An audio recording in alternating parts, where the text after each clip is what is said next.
E aí, pessoal, beleza? Aqui quem fala é o professor Cauê Monteiro, e na aula de hoje vamos falar sobre irradiação de alimentos e tempo de meia-vida. Aula aí destinada para os alunos da segunda série do médio e baseada no material da Secretaria de Educação do Estado de São Paulo. Vamos para a aula. Então, começando falando sobre conservação de alimentos. Cerca de um terço da produção mundial de alimentos é perdido ou desperdiçada. Isso é muito ruim.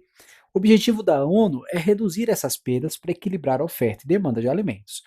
Então, para isso, é necessário que sejam desenvolvidos métodos eficazes para que estenda a vida útil dos alimentos e, ao mesmo tempo, garanta a segurança alimentar por meio de técnicas adequadas de preservação. E aí que entra a irradiação de alimentos. A irradiação de alimentos é uma ferramenta eficaz, aprovada por autoridade sanitária de 37 países, e ela é aplicada em mais de 40 tipos de alimento, incluindo especiarias, grãos, carnes, frutas e legumes. Aqui nós temos o rótulo de alimentos que foram irradiados. Eu não sei se você já viu, já chegou a ver um desse no mercado. E como é que funciona a irradiação? O alimento ele é exposto a uma fonte de radiação, geralmente o cobalto 60, e essa fonte de radiação, ela elimina, ou inativa larvas de insetos, parasitas, fungos, bactérias e traz alguns benefícios para o alimento, como aumentar a vida útil e mantém a qualidade e segurança alimentar. Nossa, mas ele é exposto a elemento radioativo. Isso não prejudica? Isso não faz mal? Bom, a gente tem que lembrar a diferença entre irradiação e contaminação. A irradiação radioativa é a exposição intencional à radiação, sem contato com o material radioativo. A radiação ela é desligada e removida após o processo. Os alimentos eles não se tornam radioativos e eles nem emitem radiação após o tratamento. Nós temos aqui também a contaminação. A contaminação, diferente da irradiação, ela ocorre quando há contato e retenção indesejada de material radioativo, geralmente em forma de líquido ou poeira. Então, quando um alimento, ou uma pessoa, ou uma roupa entra em contato, ela é contaminada. Então, você vê que tem diferença entre os dois processos, por isso que o processo de irradiação de alimentos é totalmente seguro. Então, vamos ver um vídeo agora que resume um pouco sobre esse processo de irradiação de alimentos. A irradiação de alimentos é uma tecnologia que utiliza radiação ionizante para aumentar a segurança e a vida útil dos alimentos.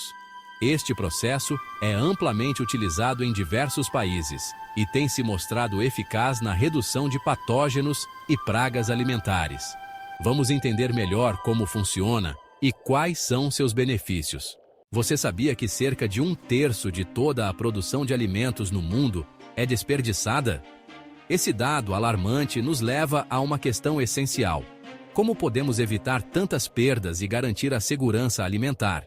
Ao longo da história, desenvolvemos diversas técnicas para conservar alimentos, como a refrigeração, a secagem e o uso de conservantes. Mas existe uma tecnologia inovadora que tem ganhado destaque: a irradiação de alimentos.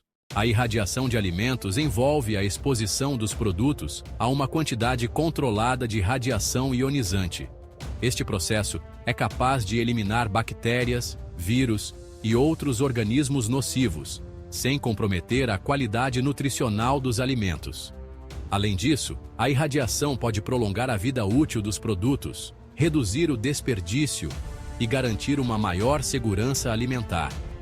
É uma solução promissora para os desafios atuais na cadeia de abastecimento de alimentos. A irradiação é um processo seguro e eficiente, aprovado por autoridades sanitárias de 37 países, para mais de 40 tipos de alimentos. Mas como isso funciona? A exposição dos alimentos a uma dose controlada de radiação elimina micro-organismos nocivos, como fungos, bactérias e parasitas, sem comprometer o sabor ou o valor nutricional. Os benefícios são impressionantes. A irradiação aumenta a vida útil dos alimentos, reduzindo o desperdício e garantindo maior segurança alimentar. Além disso, o processo ajuda no controle de pragas, sem a necessidade de produtos químicos. Segurança, mitos e conclusão. E se você está se perguntando, mas isso não torna os alimentos radioativos? A resposta é não. A irradiação não deixa resíduos e é um método amplamente estudado e aprovado por órgãos de saúde como a Organização Mundial da Saúde e a Agência Internacional de Energia Atômica. A conservação de alimentos por irradiação é uma solução promissora para reduzir perdas e melhorar a segurança alimentar. Quanto mais conhecemos essas tecnologias, mais preparados estamos para garantir um futuro sustentável para todos. Gostou desse conteúdo? Então curta, compartilhe e deixe sua opinião nos comentários. Vamos juntos divulgar soluções inovadoras para um mundo com menos desperdício e mais segurança alimentar. Bom, então vamos lá agora para uma perguntinha para ver se vocês conseguiram entender sobre a irradiação de alimentos. Considerando as afirmações a seguir sobre o processo de irradiação de alimentos, quais não correspondem a benefícios desse procedimento? Primeiro, estender a vida útil de alimentos. Aumentar os nutrientes dos alimentos, tornando-os radioativos. Eliminar os organismos vivos que aceleram a decomposição dos alimentos em todas as suas fases de evolução. Não deixar resíduos químicos nos alimentos. E aí, quais não correspondem a benefícios desse procedimento? Acredito que você já saiba a resposta. A irradiação de alimentos não aumenta os nutrientes dos alimentos e nem os torna radioativos. Então, essa aqui é a resposta correta. Então, vamos seguir agora para a segunda parte da nossa aula. Nós vamos falar agora sobre o período de meia-vida. Então, o alimento que sofre irradiação, que passa por esse processo de irradiação, ele é exposto a uma fonte radioativa e nós sabemos que um elemento radioativo ele tem um núcleo que é instável e ele emite uma partícula ou uma onda radioativa e para fazer com que esse núcleo se torne estável. Então, os radioisótopos, eles passam por um processo de desintegração onde emitem radiação até formarem átomos estáveis, isso nós já falamos. Esse processo ocorre de maneira contínua e espontânea, então o elemento ali ele está sempre emitindo radiação. Só que chega um momento que esse átomo, esse núcleo desse átomo radioativo, ele vai perder metade da sua massa. Então vamos supor que ele tinha 100 gramas. Então ele foi emitindo radiação, perdendo massa.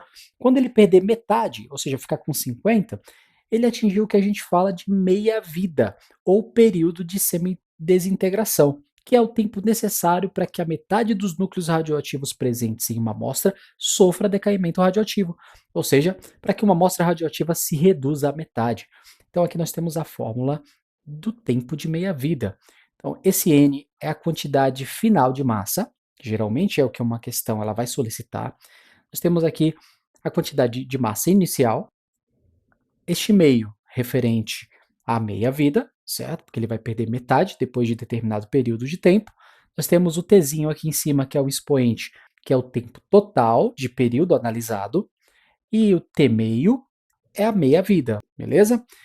É necessário entender que cada elemento radioativo ele vai ter o seu período de meia-vida, certo? Vamos analisar aqui isso agora.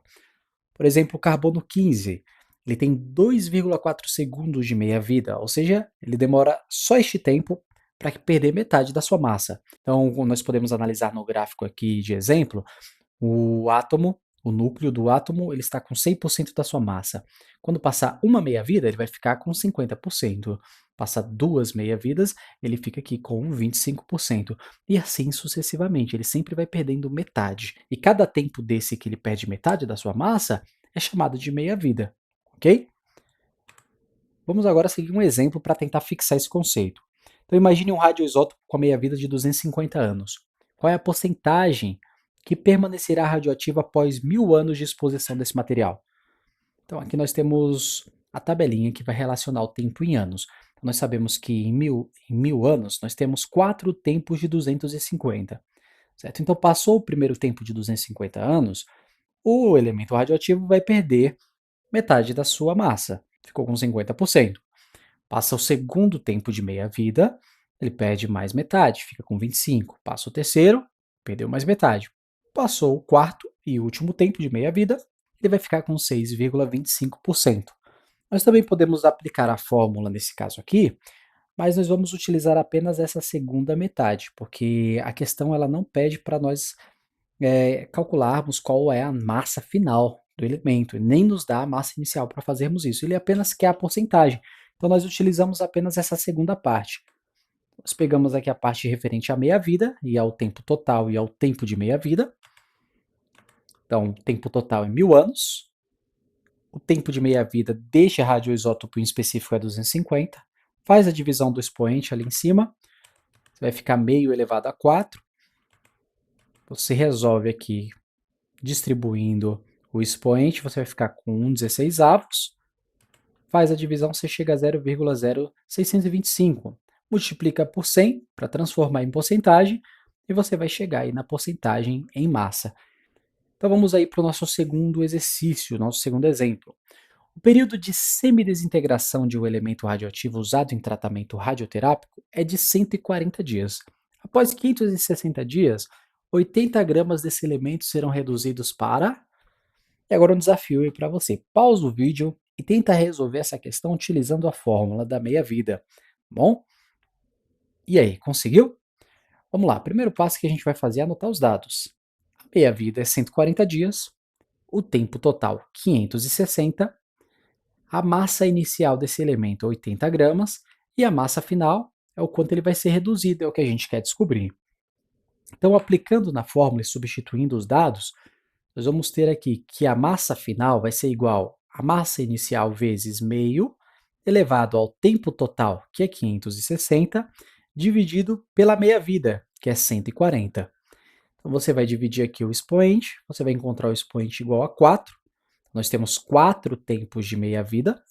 Agora é só você resolver primeiro o expoente aqui, você vai encontrar aquele mesmo valor, 0,0625, multiplica por 80 e você vai encontrar a massa igual a 5 gramas. Beleza? Tem outra forma de ser feita, nesse caso dá para a gente fazer pela tabela também. Tá. Tempo em dias aqui nós vamos ver que 560 nós conseguimos dividir em 4 meia-vidas de 140, e em cada período desse de meia-vida, ele vai perder 50% da sua massa, chegando a 5 gramas, o mesmo resultado que a gente chegou aplicando a fórmula. Beleza? E na aula de hoje é só isso. Muito obrigado por ter ficado até aqui. Deixa o like, compartilha, dá aquela moral, ativa o sininho, comenta aí as sugestões, certo? Nós estamos começando agora o canal e suas sugestões são sempre bem-vindas. Muito obrigado e a gente se vê na próxima aula. Falou!